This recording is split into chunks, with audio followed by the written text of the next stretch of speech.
కూడా నీకు వందనాలు. ఒకసారి మాకు ఇచ్చిన ఈ నూతన దినాన్ని బట్టి నేను స్తుతిస్తున్నాను ప్రభా.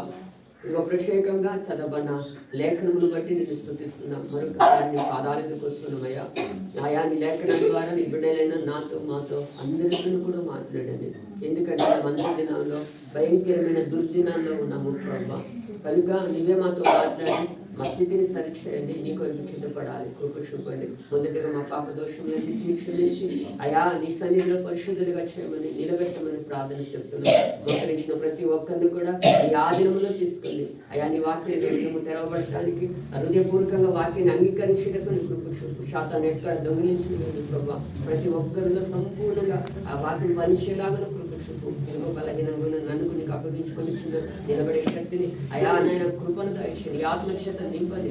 ఇదిగో ఈ దినారాధన మన సొంత తలంపుల ఆలోచన బట్టి కాదు, కానీ కేవలము నీ యొక్క ఆత్మ ద్వారా నడిపించు. నేను మాట్లాడితే నీ బిడ్డలకు అర్థం కాదు. వారి జీవితాల్లో ఏ మేలు ఉండదు ప్రభా. కానీ నువ్వు మాట్లాడితేనే అయా నువ్వు కార్యాలు జరుగుతాయి, మేలు జరుగుతుంది. ఆస్వాదింపబడతారు, బలపరచబడతారు, ఆదరింపబడతారు ప్రభా. ఇదే కనుక మా అందరితో నువ్వు మాట్లాడు. నీ వాక్యం కొరకు మన హృదయాలను సిద్ధపరుచుకుని కృప భాగ్యాన్ని దయచేసి ఈ నామం మహిమపరుచుకోమని యేసు నామములో ప్రార్థన అడిగి స్తుతించుకుంటున్నాము తండ్రి. ఆమేన్. హల్లెలూయా. ప్రభు నామమునకు మహిమ కలుగును గాక.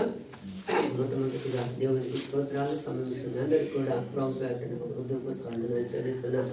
ఈరోజు వాక్య భాగం అంశం ఏంటి అంటే ప్రకాశించుట. ఏంటంట? ప్రకాశించుట. మనం ఏ విషయంలో ప్రకాశించాలి అంటే మన జీవితంలో మనం ప్రకాశించాలంటే 3 లక్షణాలు మనము కలిగి ఉండటం నేర్చుకోవాలి. ఇక్కడ మనము చదవబడిన లేఖనాల్లో అంటున్నాడు, నిశ్చయంగా నీ దుర్దాశను నువ్వు మరిచెదవు, దాటిపోయిన పారు నీటిని జ్ఞాపకము చేసుకున్నట్లు నువ్వు దానిని జ్ఞాపకము చేసుకున్నావు. చూడండి, దుర్దాశ. దేవుని యొక్క ప్రకాశమానమైన వెలుతురు మనలోనికి వచ్చినప్పుడు మనలో ఉన్న దుర్దాశ ఏమవుతుంది? తొలగిపోతుంది. ఇంకా అక్కడ అంటాడు చూడండి, అప్పుడు నీ బ్రతుకు మధ్యాహ్న తేజస్సు కంటే అధికంగా ప్రకాశించింది. ఎప్పుడైతే నీ దుర్దాశను మర్చిపోతావో, నీ స్థితిని నువ్వు మర్చిపోతావో, అప్పుడు ఏమవుతుందట? మధ్యాహ్న తేజస్సు కంటే అధికముగా నువ్వు ప్రకాశిస్తావట.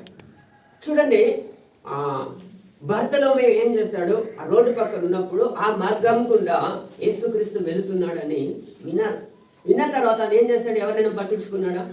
లేదు. తన దృష్టికి ఎవరు కనబడుతున్నారంటే యేసయ్య మాత్రమే. అందుకంటున్నాడు, దావీదు కుమారుడా నన్ను కరుణించు. అంటే ఎవరిని పట్టించుకోవట్లేదు. నేను ఇలా ఉన్నాను కదా, నన్ను ఎవరైనా ఏమైనా అనుకుంటారు కదా, లేకపోతే ఏది అనుకోవట్లే. అతనికి ఎవరు కావాలి? ఇప్పుడు యేసయ్య మాత్రమే కావాలి. అందుకే ఇక్కడ అంటున్నాడు, ఎప్పుడైతే యేసయ్య కొరకు కేకలు వేస్తున్నాడు, దావీదు కుమారుడా నన్ను కనికరించు అని. అక్కడ శిష్యులు అంటున్నాడు, ఊరకురా బాబు, ఎందుకు కేకలు వేస్తున్నావు అంటే ఇంకా గట్టిగా, ఎవరిని పట్టించుకోలే, ఇంకా గట్టిగా ఆ స్వరము యేసయ్య దగ్గరికి వెళ్ళినంత వరకు కూడా అరుస్తూనే ఉన్నాడు. అందుకే ఎప్పుడైతే ఆ స్వరం యేసయ్య దగ్గరికి వెళ్ళిందో, యేసయ్యే ఆయన పాదాల దగ్గరికి వచ్చాడు. ఎవరి దగ్గరికి వచ్చాడు? గుడ్డివాడి దగ్గరికి వచ్చాడండి. వచ్చి నేను నీకు ఏం చేయాలనుకుంటున్నానంటే నేను చూడాలనుకుంటున్నాను.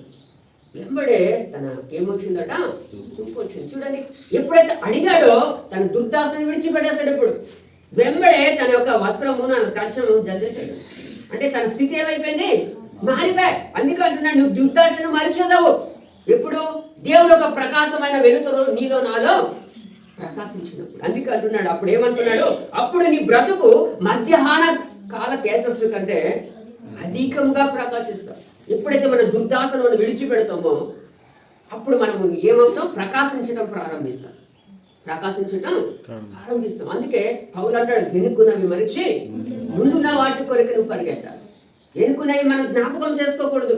మన జీవితకాలంలో అనేక సంఘటనలు ఎదురవుతూ అవన్నిటిని పక్కన పెట్టాలా, ముందుకు సాగాలి మనం. అందుకే అంటున్నాడు, అలా సాగినప్పుడే మనం ఏమవుతామట? ప్రకాశిస్తూ ఉంటామట. ఇంకా అంటున్నాడు, చీకటి కమ్మినను అది అరుణోదయం అనే కాంతిగా మనం ఎప్పుడైతే ప్రకాశిస్తామో ఏ చీకటి స్థలంలోకి వెళ్ళినా మనం ఏమవుతాం? ప్రకాశిస్తూనే ఉంటాం. స్టెపెన్ని రాళ్ళతో కొట్టే సమయంలో తను ప్రకాశిస్తున్నాడు. ఇతను దేవుని ముఖం వలె కనబడుతున్నాడని సాక్ష్యం ఇస్తున్నాడు. ఎందుకు? ఎవరి మధ్యకి వెళ్ళారు? చీకటి లోకంలోకి వెళ్ళాడు, అన్ని జనుల మధ్యలో ఉన్నాడు. అలాగే పౌలు సీల కూడా ఒక అన్ని జనుల మధ్యలో ఉన్నప్పుడు వీరు దేవతలు రా అంటున్నారు. అంటే ఏం కనబడుతుంది? వాళ్ళ ముఖంలో ప్రకాశమానమైన వెలుగు కనబడుతుంది. ఈరోజు నీలో నాలో కూడా వెలుగు రావాలి. ఏ వెలుగు? దేవుని యొక్క ప్రకాశమానమైన వెలుగు కనబడినప్పుడు చీకటిలో కూడా మనం ఏమవుతాం? ప్రకాశిస్తాం. దానియేలును చూసిన వ్యక్తిని కూడా ఇది దేవత ముఖము కలిగిన వాడు. మరి ఈరోజు నిన్ను నన్ను చూసిన వాళ్ళు అలా అనగలుగుతున్నారు, కనీసం ఇది దేవుని బిడ్డరా అని కూడా చెప్పలేకపోతున్నారు. అంటే మన ముఖము చూసి ఎదుటి వ్యక్తి గుర్తించాలి, ఇది దేవుని బిడ్డలు రా అని. హల్లెలూయా, హల్లెలూయా. చూడండి, మన జీవితంలో మనం ప్రకాశించాలంటే మొట్టమొదటిగా మనము ఏమి కలిగి ఉండాలంటే దేవునితో సహవాసము కలిగి ఉండటం నేర్చుకోవాలి. మొదటిది ఏంటి? దేవునితో సహవాసం. నువ్వు దేవునితో ఎంత సహవాసము చేస్తే అంతగా మనం ప్రకాశిస్తూ ఉంటాం.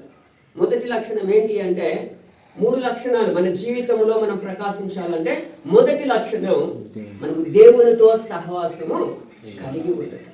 చూడండి, మోషే దేవునితో సహవాసము కలిగి ఉన్నాడు. నిర్గమకాండము 34వ అధ్యాయము